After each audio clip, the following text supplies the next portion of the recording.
شروع اللہ کے نام سے جو بڑا مہربان نہایت رحم والا ہے۔ ناظرین کرام، حضرت سلیمان علیہ السلام نہر کے کنارے بیٹھے ہوئے تھے کہ ان کی نگاہ ایک چونٹی پر پڑی جو گیہوں کا ایک دانہ لے کر نہر کی طرف جا رہی تھی۔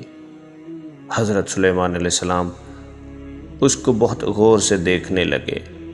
جب چونٹی پانی کے قریب پہنچی تو اچانک ایک مینڈک نے اپنا سر نکالا اور منہ کھولا تو چونٹی اپنے دانے کے ساتھ اس کے منہ میں چلی گئی۔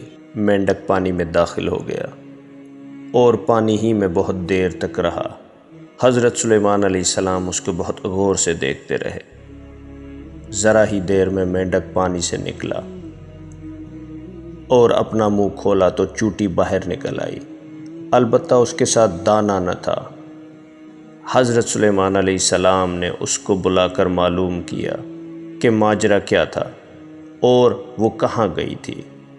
اس نے بتایا، اے اللہ کے نبی، آپ جو نہر کی تہہ میں ایک بڑا کھوکھلا پتھر دیکھ رہے ہیں، اس کے اندر بہت سے اندھے کیڑے مکوڑے ہیں۔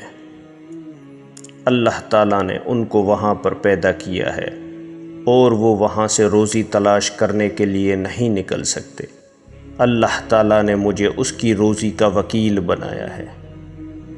میں اس کی روزی کو اٹھا کر لے جاتی ہوں اور اللہ نے اس مینڈک کو میرے لیے مسخر کیا ہے تاکہ وہ مجھے لے کر جائے۔ اس کے منہ میں ہونے کی وجہ سے پانی مجھے نقصان نہیں پہنچاتا۔ وہ اپنا منہ بند پتھر کے سوراخ کے سامنے کھول دیتا ہے، میں اس میں داخل ہو جاتی ہوں۔